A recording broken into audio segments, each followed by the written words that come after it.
Bonjour à toutes, bonjour à tous. On va démarrer. On essayait de régler un petit problème technique, mais on va s'adapter de toute façon. Donc, merci à vous d'être présents. Je suis Didier Gomez. Je suis accompagné par Stéphane Royer qui viendra tout à l'heure à ma place. En premier lieu, je voudrais remercier Touraine Ufologie et OVNI Anjou pour organiser ce week-end ufologique avec un programme assez chargé, mais fortement intéressant, avec d'associations qui sont présentes aussi, avec des ouvrages que vous pourrez venir voir tout à l'heure. On se fera un plaisir avec Stéphane de vous dédicacer l'ouvrage qu'on a édité aux éditions GMG en 2021. Donc le thème abordé cet après-midi, c'est donc le même que celui du bouquin, c'est le thème du phénomène OVNI en lien avec le nucléaire. Et il y a un sous-titre qui a quand même son importance: Sommes-nous sous surveillance, avec un point d'interrogation. Donc on aura l'occasion d'en débattre. Donc on a voulu, dans ce livre, évoquer aussi bien les différents cas, fortement documentés du nucléaire avec le phénomène OVNI, aussi bien sur les bases militaires françaises et américaines. Et également, on a présenté des cas, bon, c'est pas exhaustif bien sûr, le but c'était de publier un bouquin, déjà parce qu'il y en a très peu qui ont été publiés sur le sujet, mais c'était surtout de prendre en compte, prendre conscience de tout ce qui se passe au niveau mondial et notamment en lien avec le nucléaire. Donc il y a également des cas avec des sous-marins nucléaires, lanceurs d'engins. Il y a d'autres témoignages qui sont en relation avec des sites du nucléaire civil. On aura sûrement l'occasion d'en reparler autour de centrales, des centrales nucléaires, avec notamment une vague qui a eu lieu en 2014 sur le sol français, où quasiment toutes les centrales ont été observées par des phénomènes lumineux qui restent à ce jour non identifiés. Voilà. Donc on a voulu écrire un livre sur ce thème-là, que je disais, parce que il y a eu très peu de livres ufologiques par le passé qui font état de liens entre le phénomène OVNI et le nucléaire. Et pour nous, c'est quand même assez extraordinaire parce que on peut s'apercevoir que tous les cas ufologiques sont allés de manière exponentielle à partir de après août 45, donc Hiroshima, Nagasaki, première bombe atomique a explosé, et il y a eu ensuite des tas de témoignages, des centaines, des milliers de témoignages qui ont découlé qui ont suivi d'ailleurs les essais nucléaires qui ont eu lieu à différents endroits de la planète. Donc on a fait ce lien-là parce que c'est vrai qu'avant août 45, on a très très peu de témoignages. Alors il y en a des témoignages, mais c'est vraiment très sporadique. Et dès janvier 46, il y a eu des centaines de témoignages, notamment en Scandinavie, et à partir de l'année 47, c'est une vraie déferlante aux États-Unis, et après ça s'est démultiplié comme une traînée de poudre sur toute la planète. Au départ, c'était des boules de feu vertes. Ensuite, c'est devenu des disques volants, des soucoupes volantes, et le phénomène ensuite s'est développé depuis ces années-là, depuis la fin des années 40. Donc alors, pour pas faire trop long, parce qu'après on voudrait aussi garder un moment avec vous pour si vous avez des questions. Moi, j'ai préparé un petit slide. Alors, c'est extrait d'un des cas les plus symptomatiques et qui s'est passé sur une base américaine. C'est le cas de Minot du 24 octobre 1968. Donc, j'espère que vous voyez à l'écran.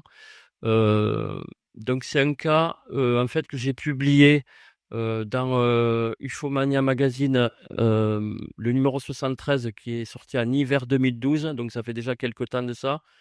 En fait, j'avais eu la chance d'avoir l'autorisation par Thomas Tullien, qui est un ufologue américain qui a enquêté exclusivement sur tout ce qui est correspondait avec des témoignages liés à cette base militaire. Alors je vais un peu rentrer dans le détail. Tu peux passer au slide suivant, s'il te plaît. Voilà, donc alors j'ai vraiment très synthétisé, mais il faut savoir, en octobre 68, après on rentrera un peu plus dans le vif du sujet. Il y a un contexte sociopolitique, particulier. On va parler de la situation, géographique de la base, Minot Air Force Base. Le déroulement des faits, là je vais pas trop m'attarder, mais surtout ce qui est intéressant, c'est qu'il y a 21 témoins oculaires. Donc il y a des témoins au sol, des militaires, donc qui sont consignés sur la base. Il y a des enregistrements radar et ensuite, on abordera la conclusion. Donc alors juste le contexte sociopolitique de l'époque, hein, on est en pleine guerre froide. On est, heu, on est en pleine dans la conquête, spatiale. L'URSS et les États-Unis, se font la guerre pour, savoir, quelle nation va être la première à aller sur la Lune. Et il y a aussi, depuis les années 50 et jusqu'à la fin des années 70, il y a des essais nucléaires qui sont faits en masse par, différentes nations, dont la France. Donc voilà, ça c'est pour situer rapidement, la période d'octobre 1968. Donc après, vous allez avoir juste après une carte qui va situer la base. Donc elle est dans le Nord Dakota. Donc c'est un État qui est, voilà, tout à fait au centre des États-Unis, tout à fait dans le nord, et qui abrite une des bases les plus importantes de missiles balistiques, ICBM Minuteman. Donc la portée, vous voyez, ça peut aller de 5500 à 13 000 kilomètres. C'est un missile qui fait 18 mètres de long, qui est enfoui dans le sol sur cette base-là. Et sur cette base-là, en octobre 68, il y a 165 missiles à tête nucléaire. Donc, un complexe qui s'étend sur 42 km². Donc la base, plus, il faut savoir qu'il y a aussi, donc il y a les missiles qui sont enfouis dans le sol, et il y a aussi, la première photo que vous avez vue, un Stratofortress Boeing c'est, l'avion qui est capable d'emporter des ogives nucléaires. Donc sur le site en lui-même, il y a 1250 ogives nucléaires. Donc c'est un des sites les plus importants de la planète en termes de missiles et d'ogives nucléaires à l'époque. Donc voilà, ça c'est la base de Minot. Alors après vous allez voir des photos. Chaque, surface ici comprend, alors on voit pas bien, mais comprend 10 missiles, 10 têtes de missiles. Donc chaque fois, le missile, il est enfoui dans le sol. Après vous allez voir d'autres photos. Donc tous ces sites-là, chaque fois qu'il y a un point noir, c'est, un secteur où il y a 10 missiles qui sont enfouis dans le sol. Donc tout ça, ça fait, plus de 20 km² de surface. Et ensuite, il y a aussi la base où il y a les avions et les les Boeing Stratofortress qui sont, destinés à mener d'autres missiles, s'il le faut en cas de conflit. Donc voilà, ça c'est, une photo d'une ogive en fait qui est enfouie. Bon, évidemment on voit rien.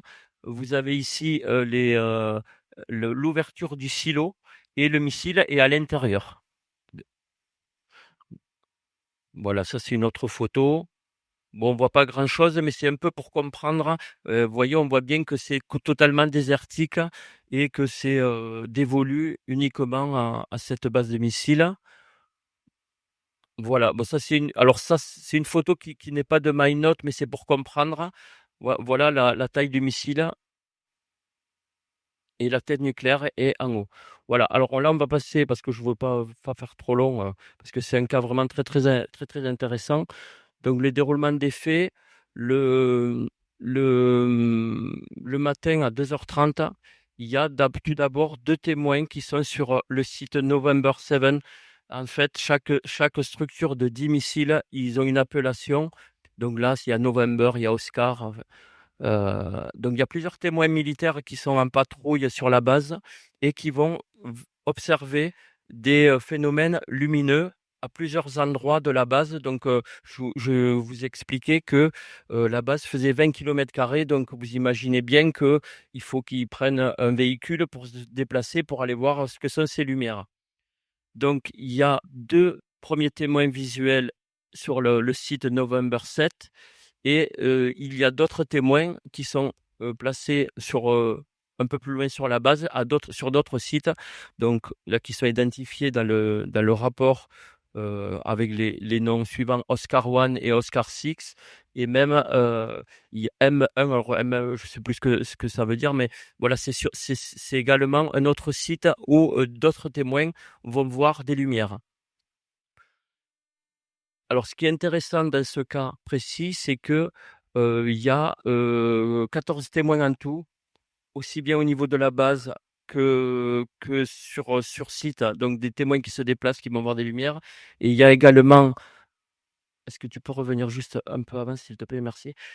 Il y a 1 heure après, il y a un équipage de B-52 Fortress, donc c'est l'avion que vous avez vu au début là, c'est ces gros Boeing là, qui portent des missiles et qui reviennent d'une formation, de 10 heures et qui rentrent sur la base, donc à 3h34 du matin, et là, ils vont détecter un écho-radar, qui se trouve à cinq kilomètres de leur position, donc ils sont en vol et ils s'apprêtent à atterrir, et ils confirment les observations qui ont été faites 1 heure plus tôt et qui continuent d'être observées, et ils vont décrire, alors je vais vraiment beaucoup synthétiser, mais ils vont décrire un objet ressemblant à un énorme œuf, semblant dégager une couleur qui ressemble à l'acier en fusion.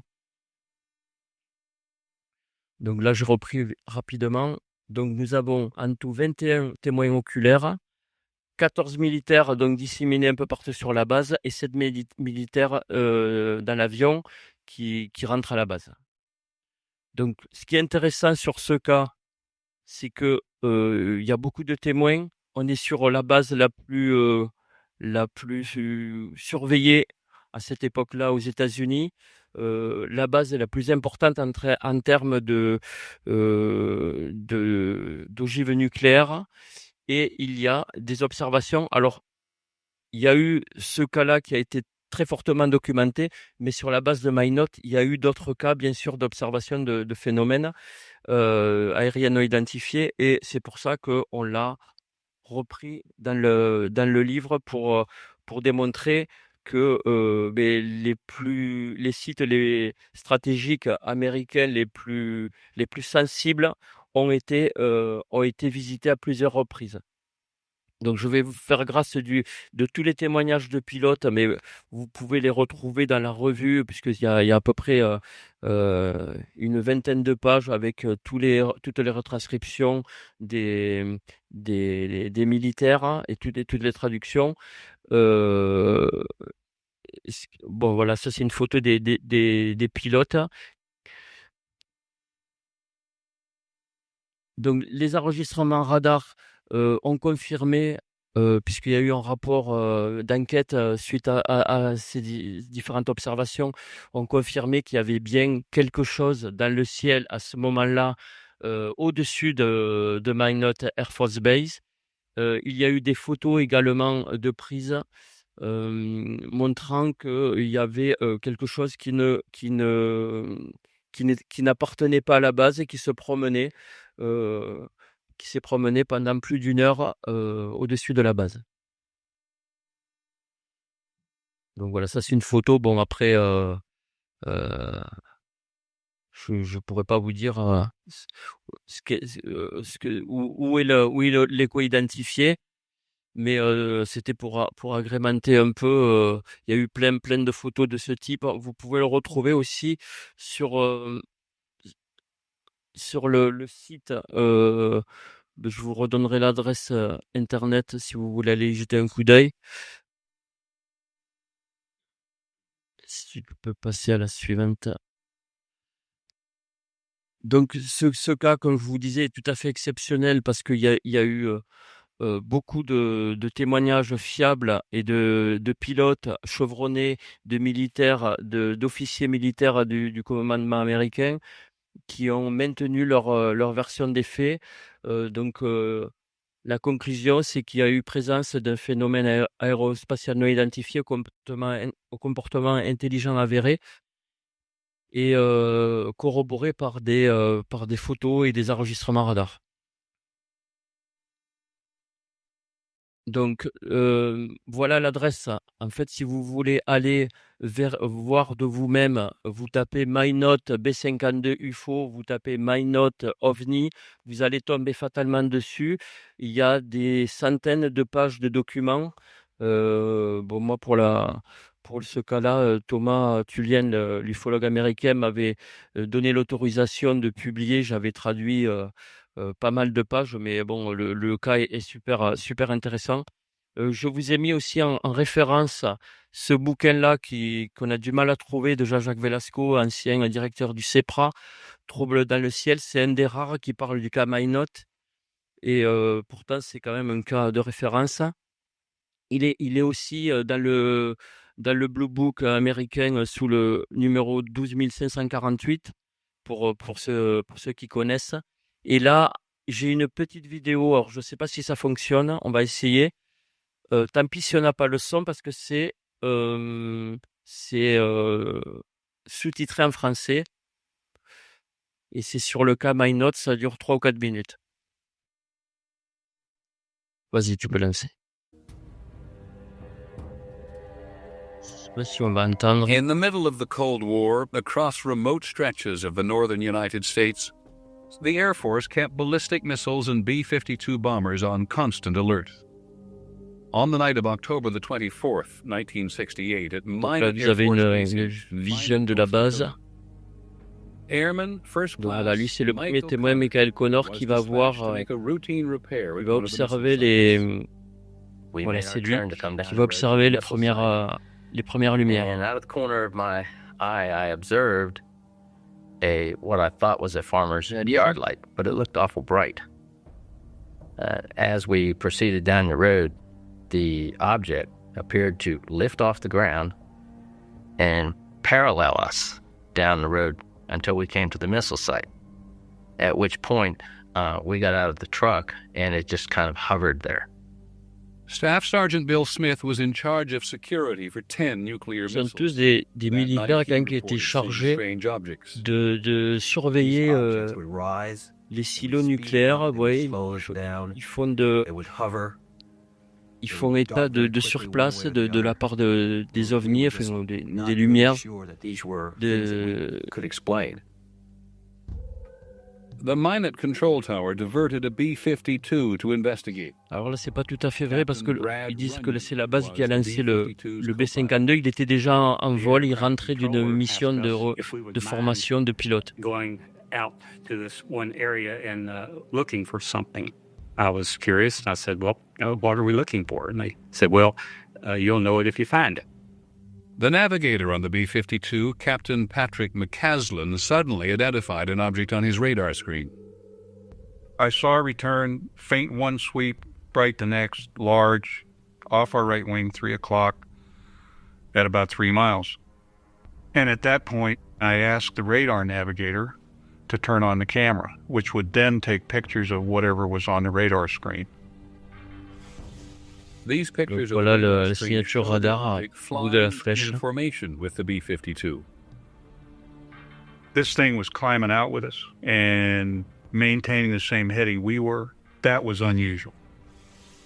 But what really watered my eyes when this thing backed away and allowed us to turn inside of it.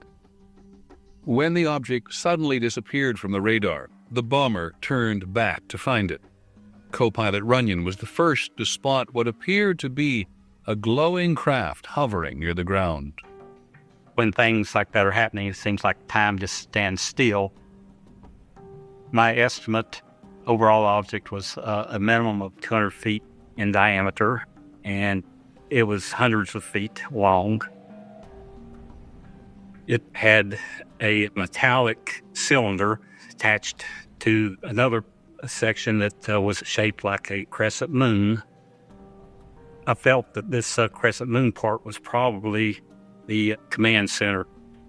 I tried to look inside the thing, but all I could see was a yellow glow.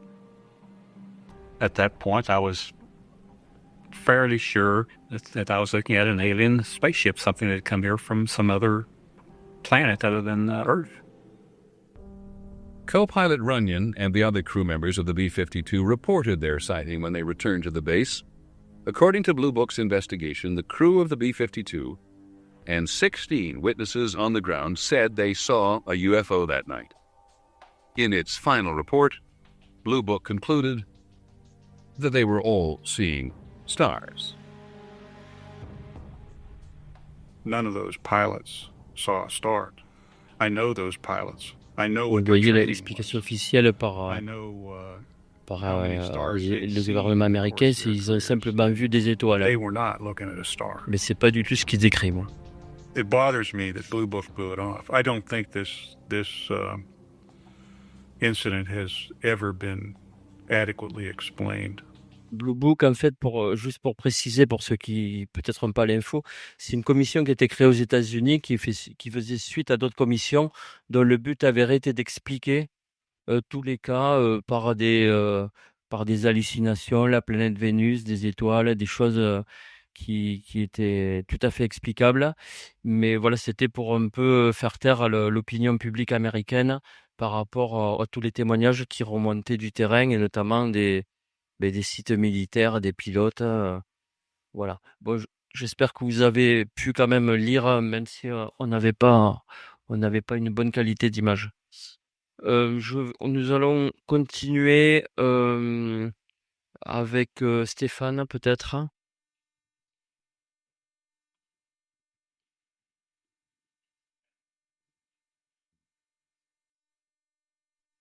Alors, bonjour à tous. Je vais laisser mon collègue s'installer et on va traiter d'un sujet effectivement qui reste dans l'univers nucléaire. Et j'ai voulu, moi, vous parler d'un sujet qui concerne effectivement les ovnis nucléaires et les rayons qui ont été vus effectivement émanant de ces ovnis tirés sur un certain nombre d'objets en rapport avec les environnements nucléaires, que ce soit des sites militaires ou des sites effectivement plus civils. On va surtout se concentrer sur les sites militaires. Alors, entrons dans le vif du sujet. Voilà, donc on va avoir effectivement donc, des rayons qui sont tirés sur des installations nucléaires militaires. On va voir par exemple la base de Big Sur à Vandenberg, qui est un cas de 1964. On va voir aussi Rendlesham, la base de Rendlesham et Bentwaters en Angleterre en 1980. Et le cas de Caspotignard en 1989.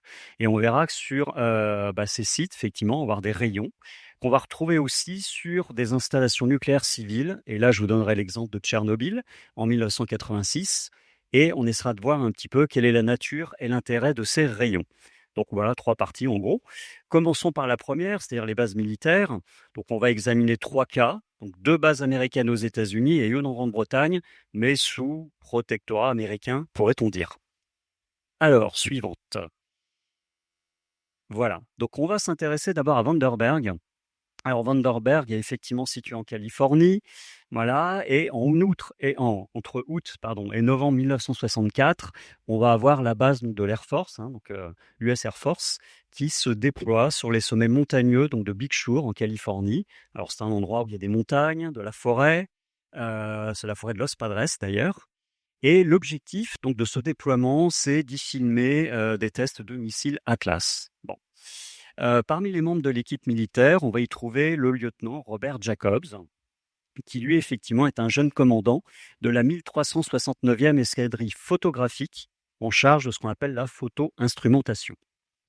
Donc le major Mansman, qui est donc ce supérieur hiérarchique et qui l'assiste, va être assigné au bureau en chef des scientifiques dans la première division stratégique aérospatiale, leur objectif étant d'analyser tous les films et tests de missiles. Voilà un petit peu posé le cadre. Entrons dans le vif du sujet. Donc là, on va avoir effectivement le déploiement d'une escadrille photographique qui va capturer 9 lancements de missiles depuis la base de Vandenberg. Et lors de l'enregistrement du missile, personne n'observe quoi que ce soit d'anormal, comme c'est souvent le cas d'ailleurs. et ça c'est ce que nous raconte Robert Jacobs. Simplement, lorsqu'ils vont projeter le film ensuite, ultérieurement, le major Mansman et Robert Jacobs et 2 officiers de l'Air Force ainsi que 2 civils vont observer un ovni qui tourne autour du missile et tirer 4 rayons lumineux autour de l'objet avant que l'objet ne chute dans l'océan Pacifique. Et donc les 2 hommes en civil contesteront qu'il s'agisse d'un ovni et ils vont dire qu'en fait il ne s'est rien passé et qu'ils devraient oublier cet incident qui sera désormais classé top secret. Alors, entrons un petit peu plus loin, on va avoir une animation justement. Voilà, alors si tu peux l'annoncer. Normalement, voilà. Donc là, on a une animation effectivement, alors qui n'est pas de l'époque, hein, c'est une reconstitution. On voit un objet de forme discoïdale qui tire donc des rayons lumineux autour donc de l'objet qui a été éjecté donc du missile.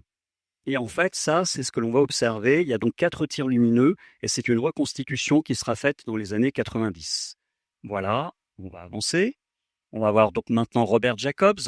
Donc 18 ans plus tard, après son service, après son entrée sous les drapeaux, en 1982, donc une fois avoir quitté l'Air Force, il va commencer à parler à la presse, notamment via le National Enquirer, donc le magazine Omni, ayant d'abord refusé son article. Donc, il va témoigner de ce qui lui est arrivé. Et 1 an après, on va avoir l'ufologue américain Lee Graham qui va rechercher Florence Mansman, le fameux supérieur hiérarchique, le lieutenant de l'époque, le major, pardon. Et Florence Mansman sera diplômée d'un doctorat en ingénierie biomédicale. Alors là, on voit la photo de Robert Jacobs, plus âgé évidemment. Donc en fait, Florence Mansman sera diplômée d'un doctorat en ingénierie biomédicale. Et il fera entendre sa version des faits. Alors, il sera d'abord réticent au départ, il ne voulait pas témoigner. Et puis, finalement, il va confirmer le témoignage de Robert Jacobs. Et il va dire que ce sera l'année 64 et non 65, comme il l'avait affirmé. Il va corriger la date. Et pour Mansman, l'objet était d'origine extraterrestre. Donc, pour Robert Jacobs, tiré sur une tête nucléaire factice, parce que ce n'était pas une vraie tête nucléaire, eh bien, pour lui, c'était un avertissement envers notre possession d'un armement nucléaire. Voilà. Donc ça, c'est intéressant.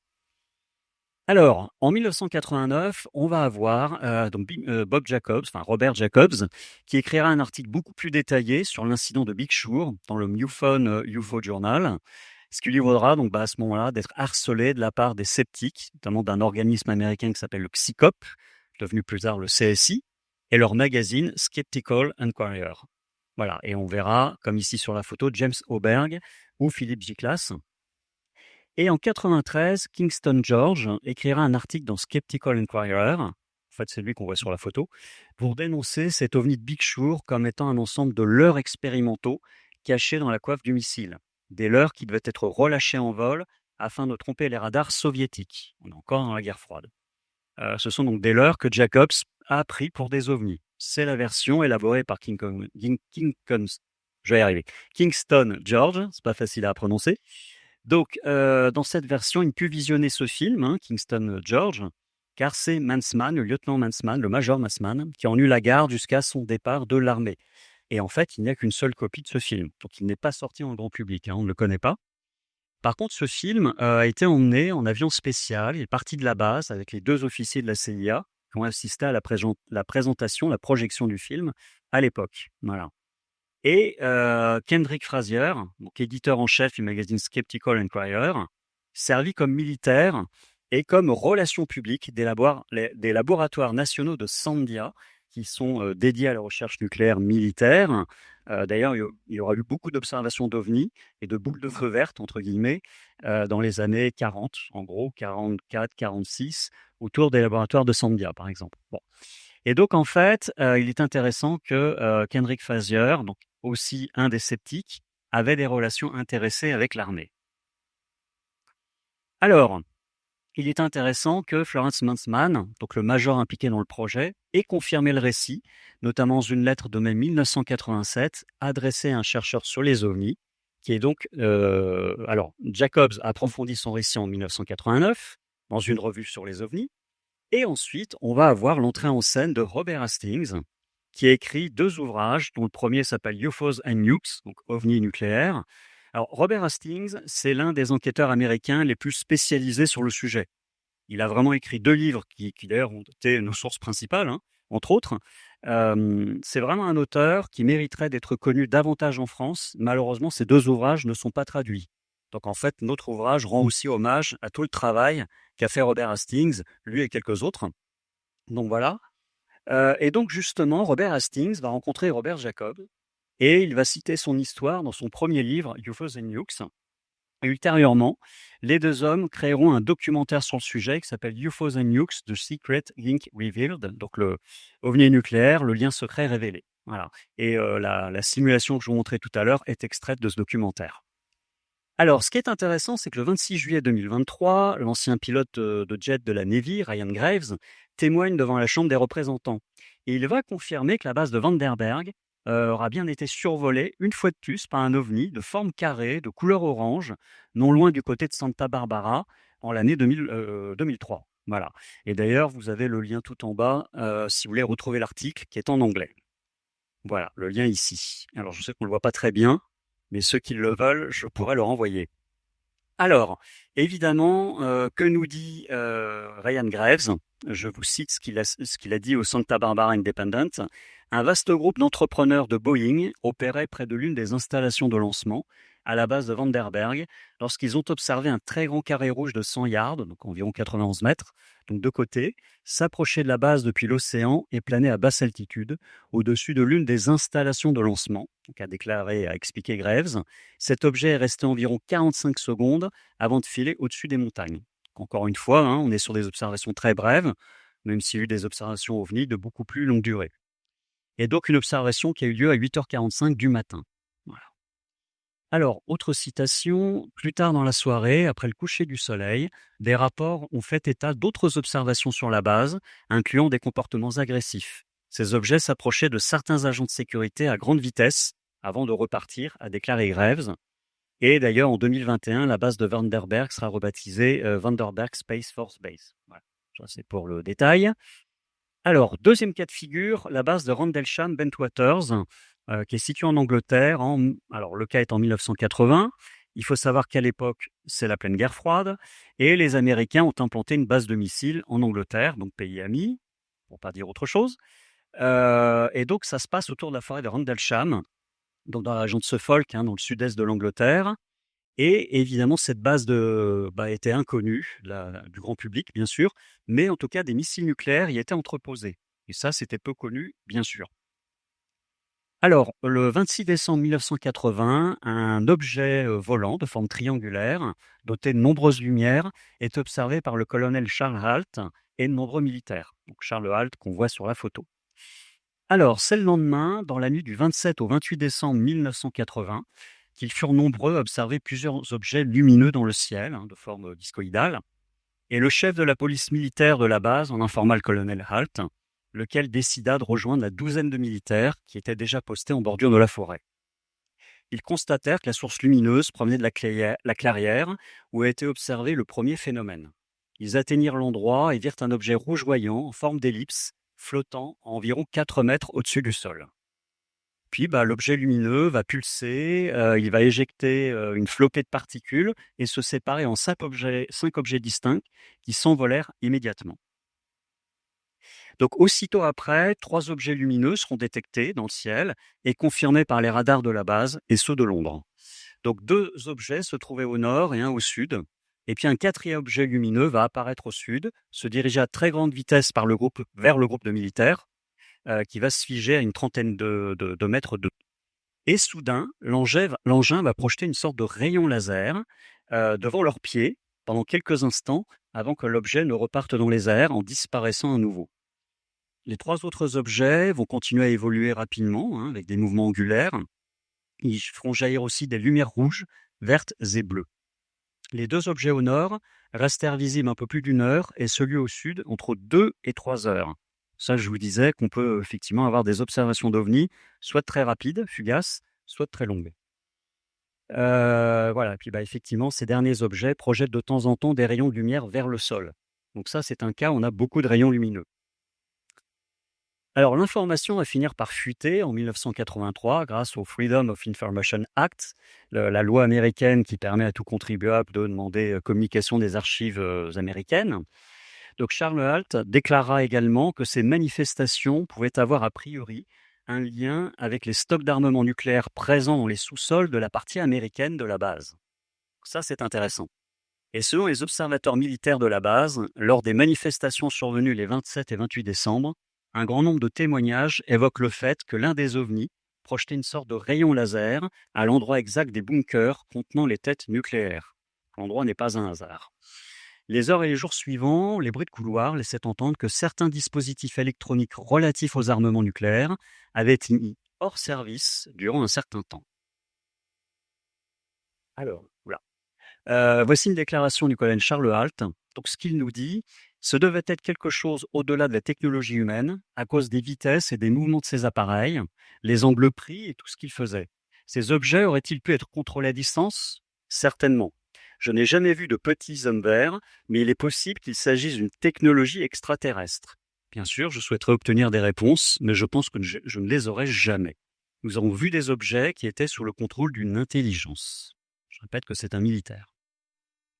Alors, évidemment, en plus des témoignages, on a des éléments matériels. Il y aura des traces profondes, équidistantes, dans le sol gelé, à l'endroit où l'objet s'est posé. Charles Halt a aussi procédé à un moulage de ces empreintes. Il a prélevé des échantillons de terre. Des mesures au compteur Geiger ont été prises et ont révélé une radioactivité supérieure à la normale. Donc sur le lieu d'atterrissage supposé.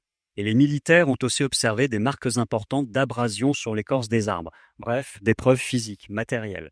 Et là, on voit une représentation d'un des ovnis qui a été observé et que l'on trouve dans la forêt, effectivement, dans le Suffolk, non loin de Rendlesham.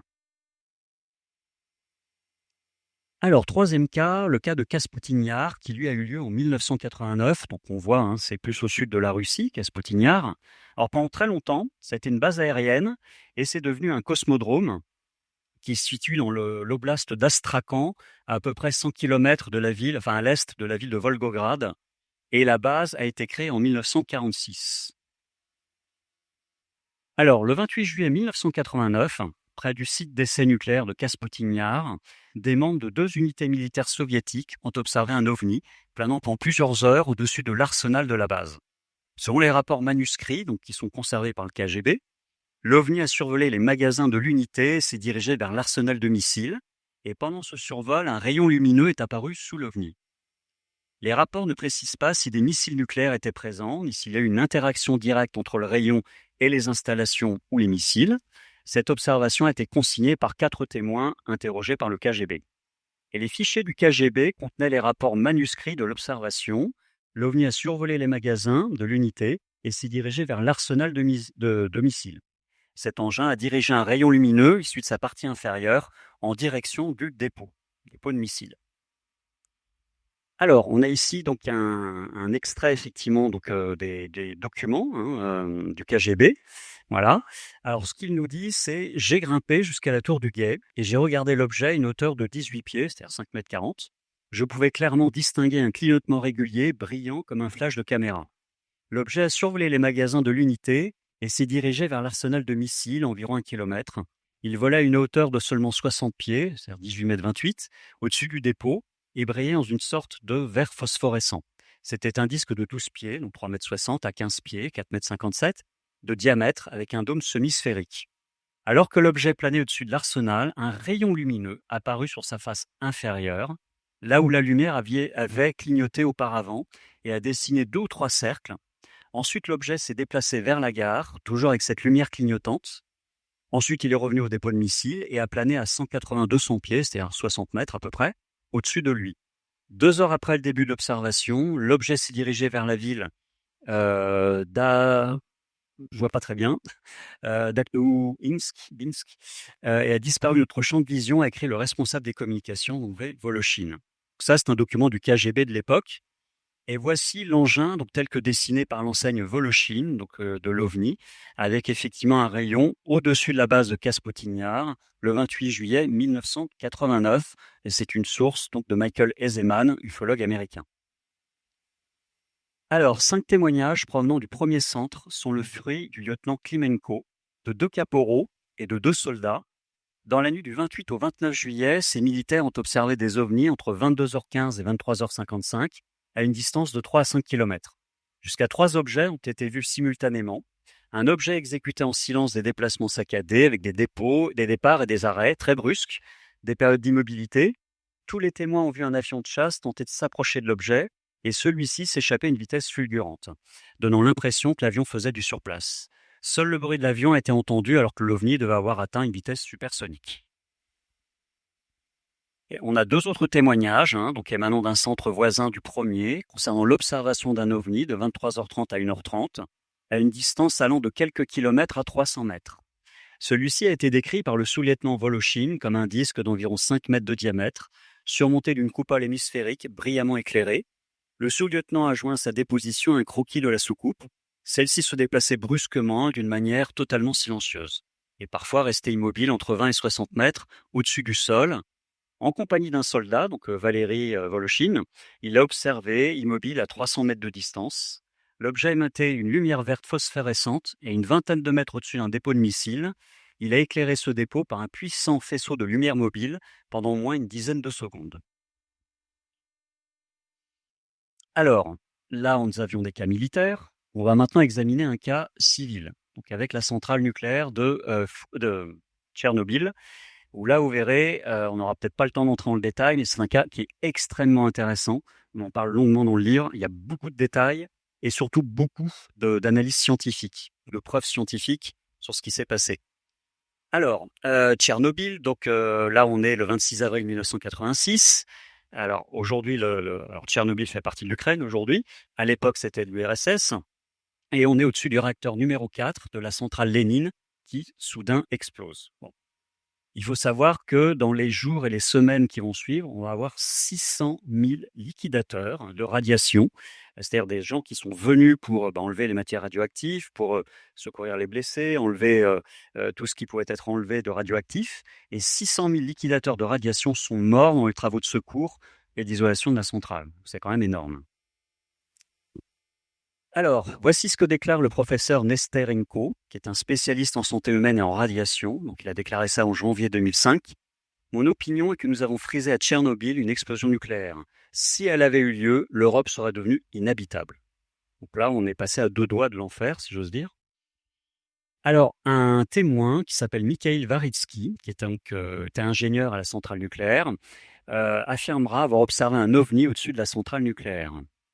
Voici un témoignage de la Pravda, daté du 16 septembre 2009. Moi et d'autres personnes de mon équipe sommes allés sur le site de l'explosion la nuit. Nous avons vu une boule de feu, elle volait lentement dans le ciel. Je pense que la boule faisait 6 à 8 mètres de diamètre. Alors nous avons vu 2 rayons de lumière pourpre s'étirer vers le réacteur 4. L'objet est à environ 300 mètres du réacteur. La manifestation dure environ 3 minutes. Les lumières de l'objet s'éteignirent et il s'envola en direction du nord-ouest. Alors, on a un autre témoignage qui, lui, va surgir des années plus tard lors d'un symposium du MUFON, fameux réseau d'enquête américain. Alors là, on est en 1994 et voici ce que nous dit ce témoignage. Accompagné d'un second ingénieur, Mikhail Samoilenko, donc Mikhail Varitsky, arrive sur le site à 4h15.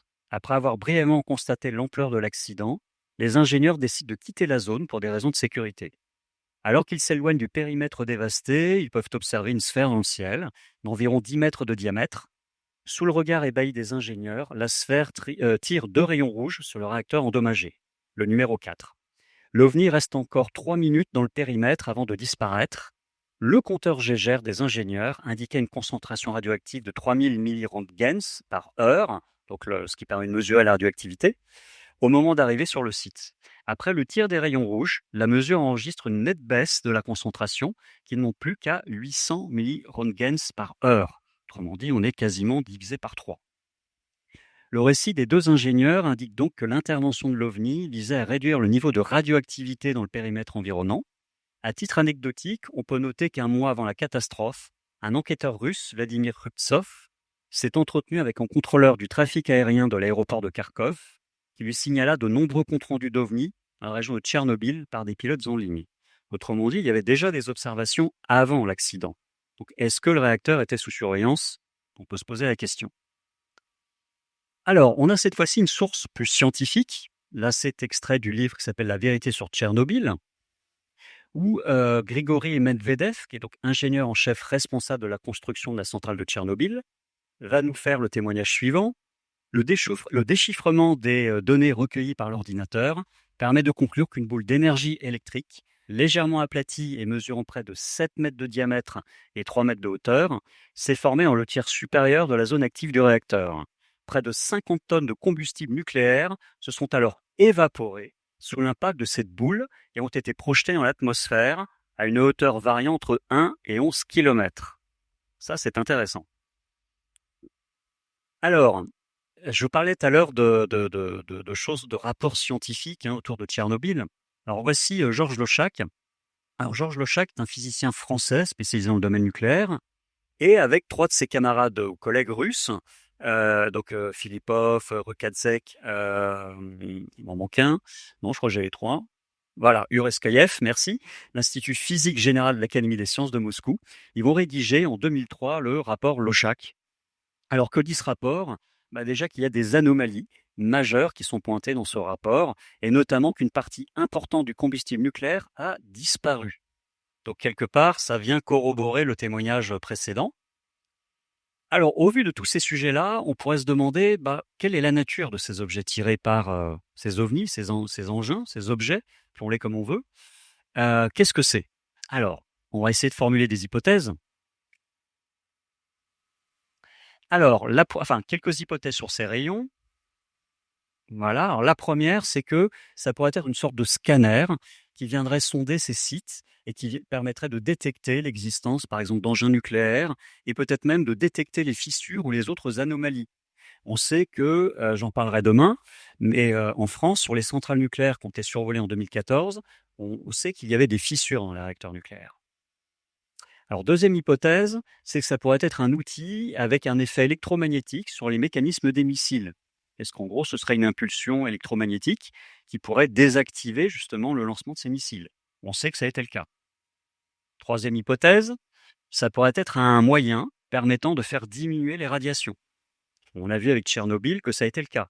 Il y a eu des mesures avant et après le tir de ces rayons lumineux. Et enfin, quatrième hypothèse, ce serait un moyen de supprimer les déchets radioactifs. Alors, on va creuser un petit peu ce sujet-là. Bon, pour le premier point, il est évident que les rayons tirés sur les sites militaires de la forêt de Rendlesham étaient des sortes de rayons explorateurs. Ils venaient sonder, voir où étaient effectivement les engins, les missiles dans les installations souterraines. Donc les silos de missiles, on sait aujourd'hui qu'ils étaient souterrains. Alors pour le second point, on sait qu'au-dessus de Tchernobyl, effectivement, les radiations ont baissé au-dessus du réacteur numéro 4. Et comme ça a été dit lors du symposium du MUFON, le compteur Geiger des ingénieurs indiquait une concentration radioactive de 3000 milliroentgens par heure et c'est descendu à 800 milliroentgens par heure. Alors ensuite, voilà. Alors le troisième point, restons sur la centrale de Tchernobyl. Le rapport Lochak pointe la disparition de réserves d'uranium. Et ce même rapport mentionne l'existence d'un stock d'aluminium, alors qu'on sait que l'aluminium n'est absolument pas utilisé dans une centrale nucléaire. Ça ne sert à rien pour produire de l'énergie. Bon, c'est pas du combustible. Alors pour résoudre ce mystère, on va s'intéresser à un autre physicien français qui lui s'appelle Gérard Mourou. Vous allez voir son pédigré qui est relativement intéressant. Alors, donc Gérard Mourou est né le 22 juin 1944, une maîtrise de physique, un doctorat en optique approfondie, il a travaillé pour nombreuses universités à l'étranger. Dans sa spécialité, la lumière et les lasers. Il a été directeur du laboratoire d'optique appliquée au CNRS à Paris. Il a créé l'Institut de lumière extrême Apollon avec les premiers lasers de femtosecondes, c'est 10 puissance moins 15. Et il a été l'initiateur du projet ELI, Extreme Light Infrastructure, infrastructure laser, de lumière extrême, avec 3 installations de laser de 10 pétawatts de puissance, c'est-à-dire 10 puissance 15. Et puis, il a obtenu le prix de la Société d'optique d'Amérique en 1995, le prix Lazare Carnot en 2007, le prix Charlestown en 2009, la Société d'optique d'Amérique, pour ses travaux sur les lasers et l'optique quantique. Arthur Scholl de la Société de physique d'Amérique pour ses contributions à l'avancement de la recherche sur la physique du laser et ses applications. prix Nobel de physique en 2018 avec la chercheuse canadienne Donna Strickland pour leur méthode de génération d'impulsion optique. Et enfin, docteur honoris causa dans plusieurs universités à travers le monde. Bref, un scientifique comme on aimerait en avoir plus souvent. Donc, en 2018, Gérard Mourou va faire une présentation de ses travaux au Forum Innovation Défense. Il va démontrer que des lasers ultra intenses pourraient être utilisés pour bombarder les noyaux atomiques d'isotopes radioactifs et en modifiant leurs propriétés respectives. Ça revient à dire que des atomes radioactifs ainsi bombardés par un laser ultra intense, sur un court laps de temps, transformeraient leur nature. Ainsi, certains atomes pourraient perdre leur radioactivité en 30 minutes. Je vous rappelle que la radioactivité, elle se meurt naturellement au bout de centaines de milliers d'années. Bon. Et donc, c'est un vrai avantage quand on connaît effectivement la durée de vie de la radioactivité. Alors, voici ce que nous dit Gérard Mourou. Ce laser est spécifique, il dispense très peu d'énergie, soit quelques joules, à peine un millionième de ce que l'on ingère au cours d'un petit déjeuner, pendant le temps excessivement bref d'un milliardième de millionième de seconde. Pour dire, c'est très bref.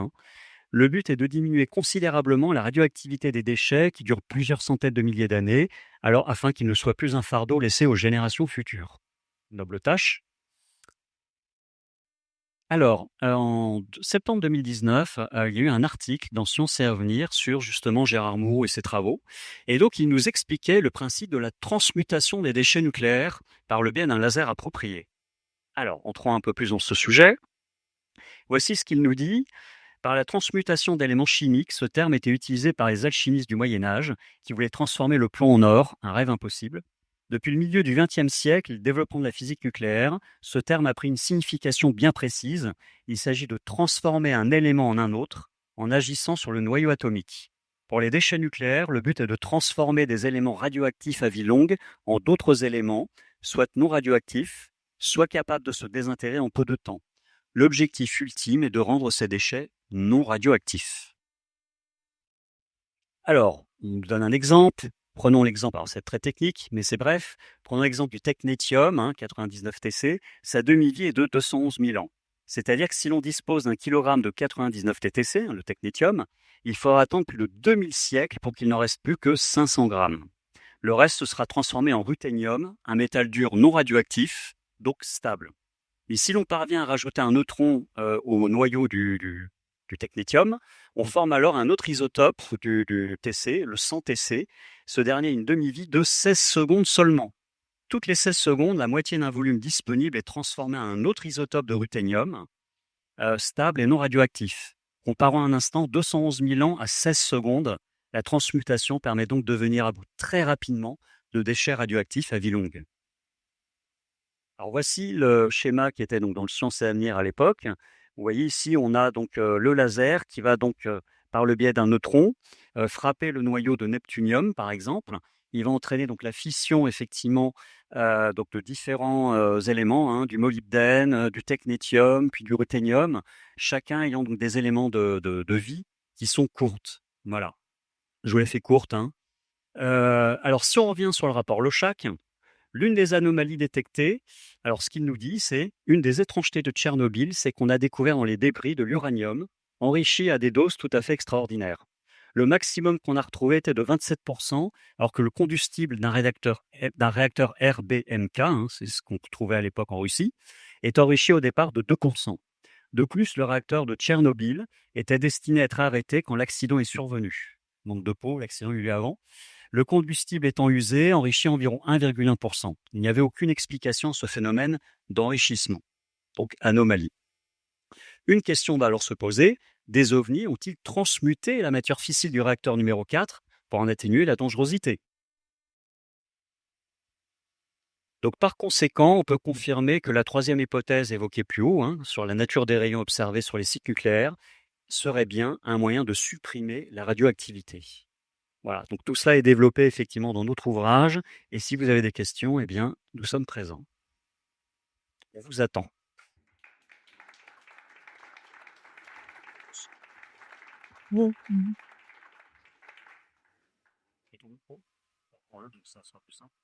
Alors s'il y a des questions, oui.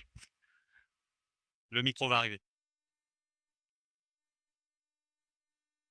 Un film de trop important en même temps que le rayon qui est émis par le nez. Parce que pour transmuter le noyau nucléaire, il faut de l'énergie, hein. Alors, On est bien soit on d'accord. envoie des neutrons de haute énergie, soit des neutrons relativement lents, mais effectivement avec un faisceau laser qui excite le noyau pour atteindre un certain niveau d'énergie et pouvoir opérer la transmutation, quoi. Là, c'est pas évident, hein. Alors bon, là, c'est joli parce qu'en plus, ça me fait penser aux déchets nucléaires en France, où là, on est bien emmerdé avec quand même, hein, les stockages profonds. Bon, il faudra quand même les surveiller 10 000 ans. Donc, si on avait un moyen pour les transmuter très rapidement, alors là, on serait très heureux, hein. Alors, justement, pour vous répondre, je ne sais pas si ça a été analysé sur la nature du rayon. À ma connaissance, non. On a juste vu un rayon lumineux. Pour revenir sur les centres de stockage des déchets nucléaires, il faut savoir qu'ils sont aussi survolés par des objets volants non identifiés. J'ai moi-même eu un témoignage en ce sens-là. De toute façon, toute la filière nucléaire est survolée, des sites de production jusqu'aux sites de retraitement, en passant par les centrales et les sites nucléaires militaires, évidemment. Vous aviez une dernière question, je crois. J'en ai une dernière, c'est quand vous avez dit que l'uranium retrouvé était enrichi à 27%. C'est tout simplement impossible, normalement, il est enrichi à 2%. Voilà. Alors, qu'est-ce que ça fout là, de l'uranium à 27%? J'y comprends rien. Voilà. Voilà. Donc, ce sont des anomalies scientifiques pointées par 4 scientifiques, dont un Français, hein. Voilà, c'est le fameux rapport Le Chach. Donc ça, c'est une source d'anomalie et c'est solide, parce que ça va venir expliquer des anomalies suite au passage d'OVNI sur le cœur de la centrale nucléaire, et tout cela est mesuré scientifiquement. Et c'est ça qui est très intéressant, parce qu'en dossier OVNI, c'est inattaquable. Je vais acheter votre livre. Profitez des 2 dédicaces, hein, des 2 auteurs.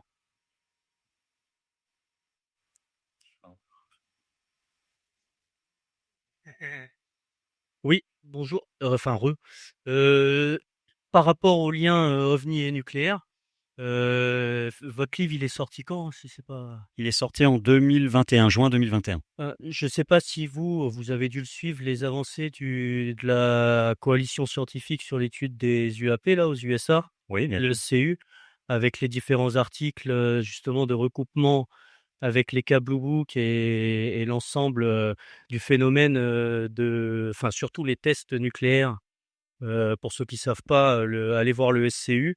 C'est un peu dru à lire, mais c'est quand même assez important. Et donc, vous avez forcément suivi les avancées et la publication sur Nature de l'article de Béatrice Villarroel, qui Ah, fait là, je l'ai pas vu, non. Ah ben, il a été publié dans Nature. C'est un comité de lecture. Il y a 2 articles qui font le lien justement avec les essais nucléaires également, des transitoires en géostationnaires, peut-être, avant même le premier lancement de Spoutnik. Donc voilà, ça confirme. C'est votre livre du lien avec le nucléaire. C'est Merci. juste pour Je ne connaissais pas ce lien, cette allez information. le voir parce que c'est juste incroyable.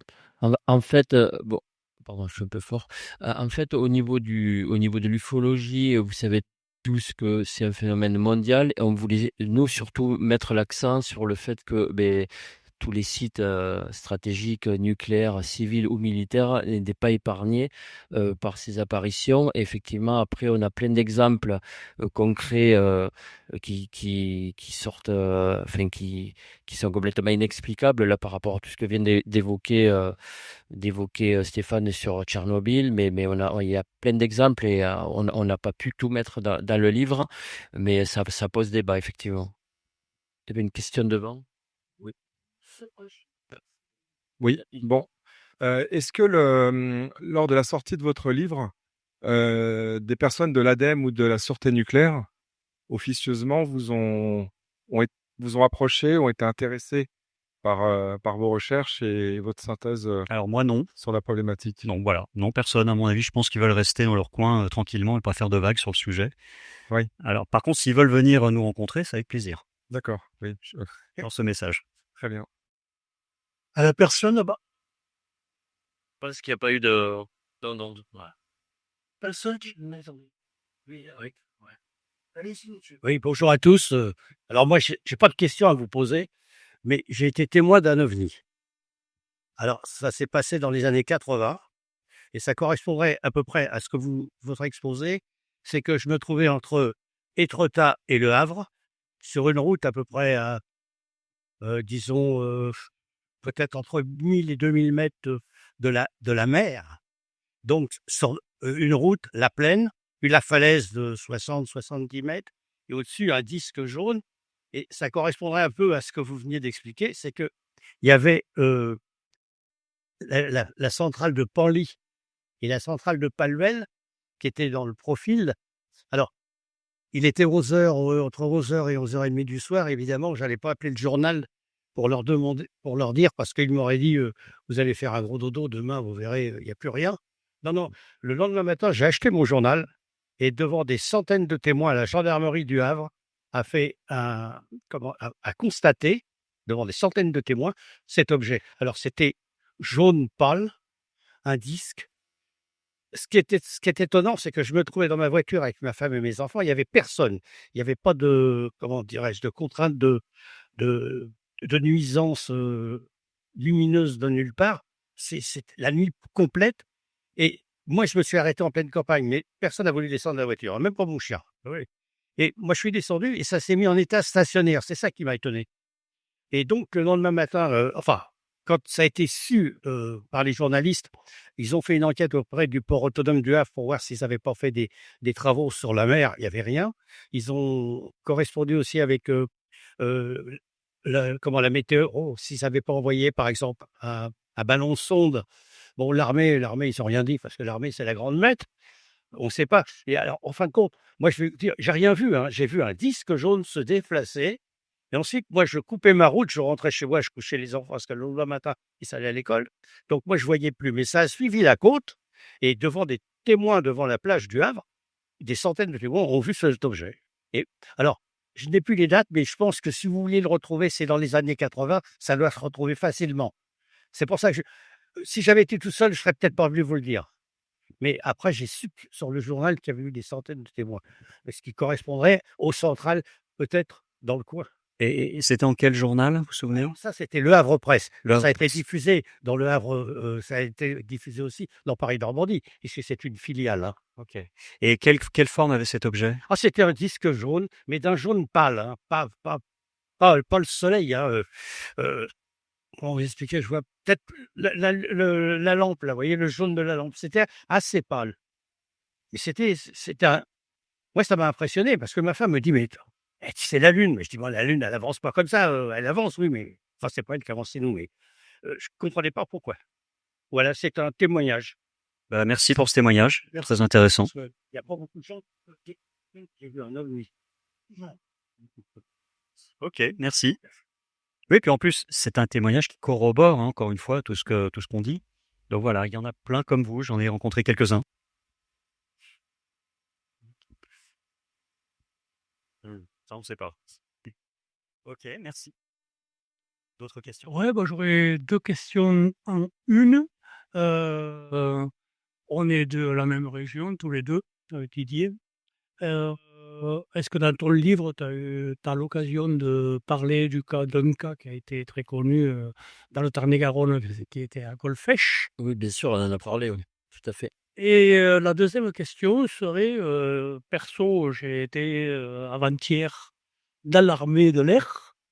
J'ai fait mon petit passage à l'armée de l'air dans une base, c'était la 3e base à l'époque, c'était en 77-78, stratégique de France, qui se trouve en Aquitaine. Et il y avait effectivement à l'époque, et j'ai gardé moi-même en tant que garde sur des miradors, des têtes nucléaires. Il y en avait 5 à l'époque, ça a dû évoluer depuis.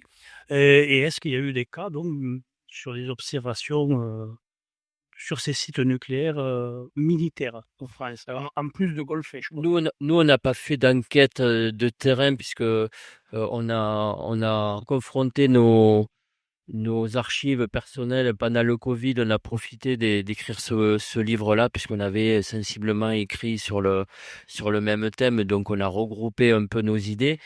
Pour te répondre, Golfech, oui, effectivement, il y a eu pas mal d'articles de presse, il y a eu des enquêtes de faites par différentes associations, et donc c'est retranscrit, notamment en 2014, c'est retranscrit dans le bouquin, mais pas que Golfech, puisqu'il y a eu beaucoup de centrales françaises pendant 3-4 ans qui ont été visitées, entre guillemets. Alors, il y a même le directeur de la centrale de Fessenheim qui a qui a écrit et qui a dit publiquement, c'était repris par un journal en Alsace, c'est qu'il y avait un engin inconnu qui avait survolé sa centrale. Et celui du Blayais a dit la même chose. Voilà. Il dit qu'il a vu un ovni. Donc il y a pas que des sites militaires avec des têtes nucléaires, il y a aussi des sites civils. Il y a eu aussi des sous-marins sur la base de Brest. Il y a eu quand il y avait une association brestoise et qui avait fait le lien avec le fait que quand le sous-marin était à l'île Longue, ben, il y avait des observations bizarrement. Voilà. Et puis quand pendant 6 mois le sous-marin partait en mer, il y avait plus d'observations autour de la base. Donc voilà. Après on n'a pas mené d'enquête. On n'a pas eu d'autres cas qui nous sont arrivés aux oreilles, mais il doit en exister plein. Le cas dont citait monsieur, moi je n'avais jamais entendu parler, mais voilà, il y a sûrement d'autres. Alors moi, j'en ai eu quelques-uns, hein, D'autres cas, ouais. effectivement.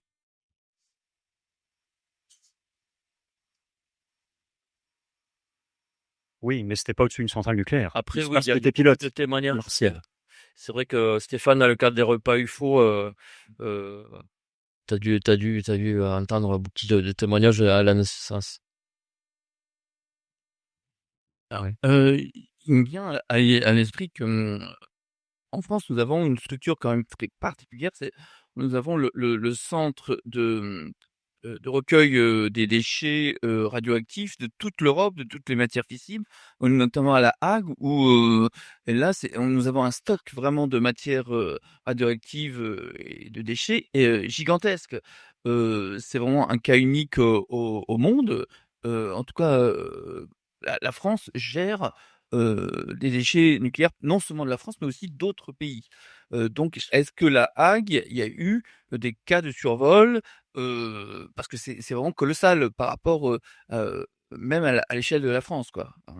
On a quand même, on a combien 54 réacteurs ou 54 aujourd'hui, ouais. 54 Pour parce qu'il y avait 7 centrales. il y avait celle de Fazelem qui a été arrêtée. On était, je sais plus, à 56 ou 57. 4 réacteurs. Et voilà, donc sur un territoire, le territoire français, on est peut-être sur une concentration au niveau du réacteur par habitant qui doit être la plus forte du monde. Voilà, donc est-ce que, donc, notamment par rapport à La Hague, est-ce qu'il y a eu des survols ou pas? Moi, j'ai pas eu connaissance, mais après, et c'est là où je fais le lien avec les associations régionales ou départementales de recherche sur l'ufologie. Après, voilà, c'est d'où l'intérêt de centraliser les témoignages. Bon, moi, j'ai pas entendu parler. Après, on sait qu'il y a eu des observations d'OVNI près de La Hague, ailleurs, etc., dans le nord de la France. Après, spécifiquement dessus de la centrale, moi, j'en connais pas, mais il y en a certainement.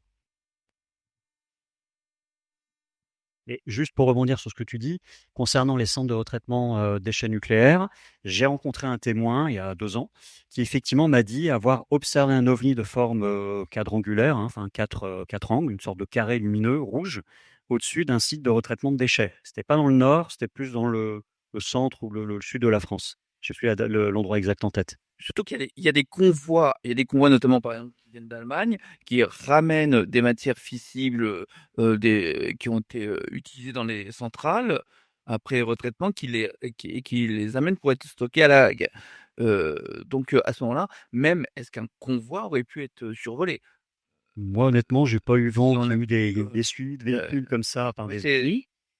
mais pourquoi pas? Après, tu sais, ça peut peut-être dire que ces convois sont extrêmement sécurisés et du coup, peut-être qu'il y a il y a aucun déchet radioactif, et tant mieux, qui s'en échappe, tu vois. Après, il faut connaître l'information, il faut que les témoins veuillent parler, veuillent communiquer, que voilà, une association récupère les témoignages ou un enquêteur, mais bon, après, c'est le souci, c'est d'arriver à avoir l'information. C'est vrai que généralement, on n'entend pas parler de ces convois. Je crois que j'en ai entendu parler seulement une fois lors de manifestations d'écologistes. Une seule fois, quoi. Bon, en tout cas, s'il n'y a pas d'observation d'OVNI, enfin, on l'aurait su, parce que c'est tellement exceptionnel.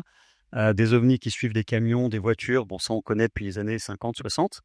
Des convois, comme ça, non, moi ça me dit rien, j'ai jamais eu de témoignage dans ce sens-là. Et encore une fois, ça veut peut-être dire que c'est pas forcément quelque chose de dangereux. Si c'est parfaitement sécurisé, ce qui est sans doute le cas, il y a pas de raison.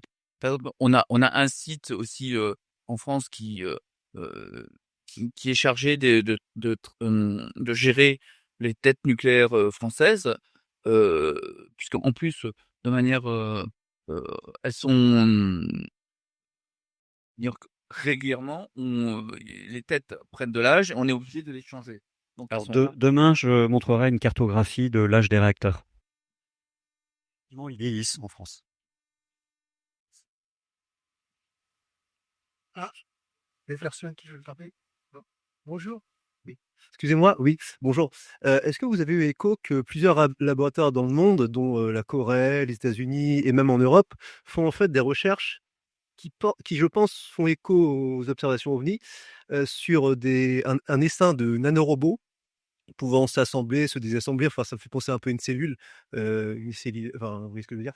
Et qui sont aussi polymorphes et qui peuvent aussi bien être super liquides que super solides, etc., etc. Donc ça m'a fait quand même penser beaucoup à certaines observations OVNI assez nuancées.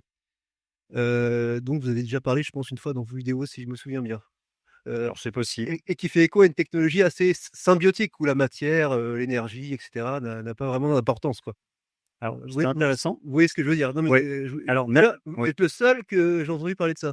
Une fois dans une vidéo il y a longtemps. Bah, effectivement, c'est vrai que si on s'intéresse un petit peu aux recherches scientifiques actuelles, ça peut peut-être expliquer certains ovnis. Je pense par exemple au polymorphisme, Oui, voilà. le fait que certains objets changeraient de forme. Et ça, il y a des témoins qui en ont parlé. Donc ça peut être une hypothèse venant l'expliquer. Aujourd'hui, la science permet d'expliquer beaucoup de choses. Pas tout encore, mais elle permet d'expliquer C'est pour certains ça, phénomènes. je trouvais ces recherches assez, entre guillemets, «suspectes». Ça me fait penser un peu trop à certaines observations OVNI. Je me suis dit: «Est-ce que ça découle pas des observations, justement?» Bah voilà, faut faire des rapports, exactement comme on l'a fait là avec les recherches de Gérard Mourou sur les lasers. Ça pourrait expliquer un certain nombre de choses. Et une dernière remarque rapide, avez-vous écho de reconstitution, visuelle ou autre de l'observation, à la centrale d'Avoine, enfin de Chinon, pardon, pas loin, par rapport au Drovny en 2017, dont vous aviez parlé aussi, vite rapidement dans une vidéo, Alors, ou pas? j'ai rencontré une fois un témoin, qui avait vu, une boule lumineuse effectivement, au-dessus de chez lui. Il habitait à quelques kilomètres de la centrale de Chinon. Voilà. Par contre, je sais plus quelle était l'année, mais j'ai au moins un témoignage sur le sujet, oui. Je crois que c'est chez Nura TV, vous avez parlé de ça rapidement par rapport à un journal qui avait passé ces infos. En 2017, j'ai eu des Drovny qui sont passés à la centrale de Chinon. Oui, oui, bah, voilà, honnêtement, j'ai plus, ce détail en tête, mais c'est possible, ouais. On faisait un listing des centrales, je crois que c'était à Nura TV. Alors dans ce cas, j'en reparlerai demain, des survols. Vous aurez la liste, ce sera très détaillé. Oui, bonjour, monsieur Royer, monsieur Gomez. Juste une petite question, vous nous avez dit tout à l'heure que les OVNI survolaient, les sites nucléaires en France, hein, effectivement, à juste titre. Est-ce que statistiquement, vous avez, dans vos études, vu que les sites, militaires étaient un peu plus survolés que les autres? Où il y a la simple production, pour d'énergie électrique? Alors moi, j'ai pas connaissance de statistiques là-dessus. Le souci, c'est qu'il faudrait qu'on ait, des données fiables sur toutes les observations. Il faudrait qu'on puisse, filtrer, dans toute la casuistique OVNI, les cas de survol. Enfin, Oui, je veux en venir, quoi. ça demanderait, Sur les sites d'électricité, c'est un peu moins chaud que sur les sites nucléaires où il y a des missiles, voilà, à tête nucléaire, quoi, qui pourraient peut-être un peu plus inquiéter nos chers visiteurs. Ce qui est rassurant, c'est que toutes les centrales de tous les pays du monde, hostiles ou non hostiles, sont survolées. Voilà.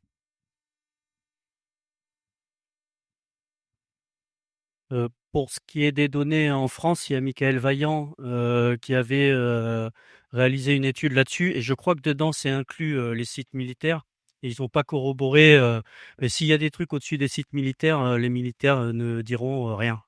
Donc ça, et les centrales d'ailleurs ne disent absolument rien non plus. Mais Michael Vaillant, ouais, dans cette étude et d'ailleurs pas que les centrales, il y avait aussi les zones, C'est tous les sites nucléaires. tous les sites où même il y a de la radiologie naturelle ou des déchets, enfin il y a une question environnementale également dans cette recherche. Elle est sur le GEPAN. Voilà.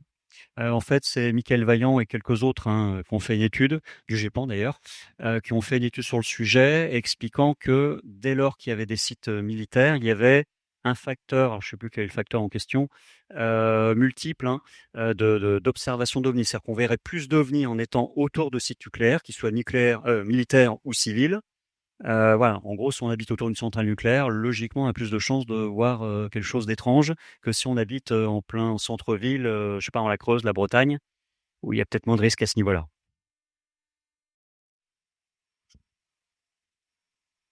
D'autres questions? Non? Oui.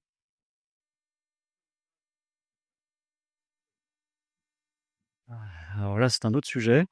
Je n'ai pas d'infos, croustillantes à vous transmettre à ce sujet, hein. Non, on n'est Heu, pas spécialiste du à sujet. titre personnel, moi, j'ai fait des enquêtes surtout dans mes départements. Donc, quand j'étais, dans les départements de l'Eure, j'ai fait un bouquin, ouais, lié au 5 novembre 90, j'en parlerai demain avec les copains de l'association de OVNI Anjou.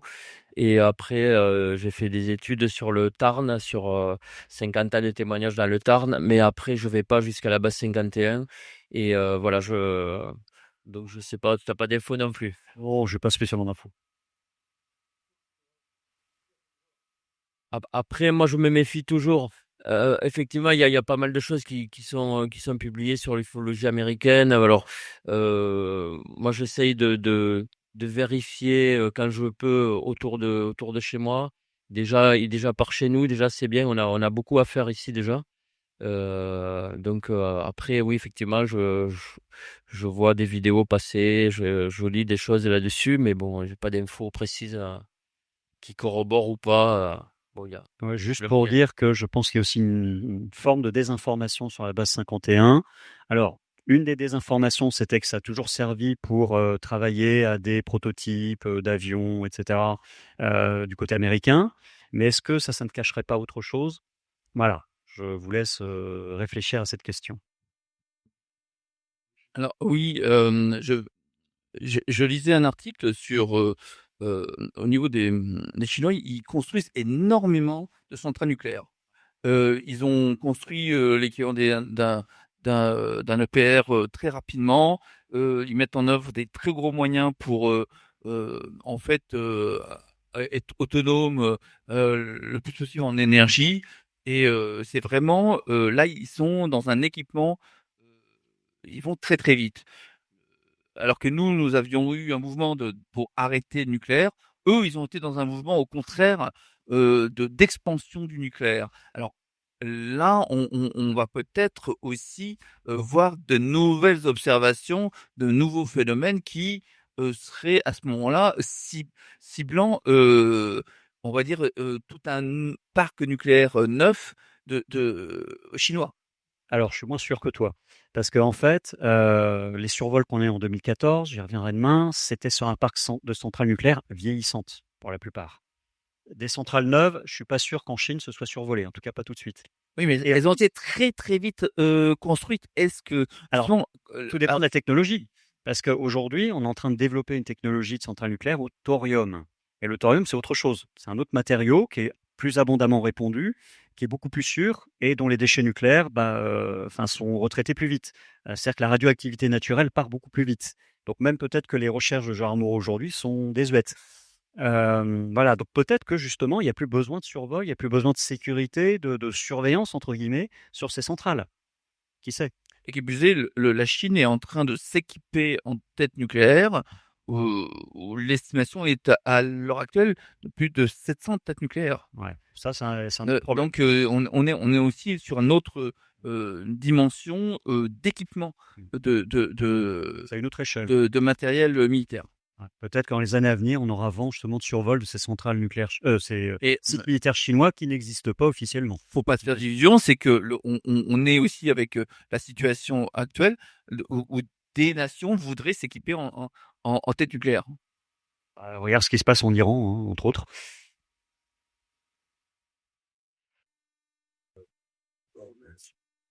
D'autres personnes? D'autres questions, d'autres remarques, témoignages? Non? Pour les gens qui ont du point. La centrale de Chimon, elle est dernière tenue. Ouais. Tout à fait. Merci de le souligner, effectivement, elle est pas loin, on la voit, le long de l'eau. Bon, bah, on va conclure, hein. Voilà, merci à vous. Merci à tout le monde.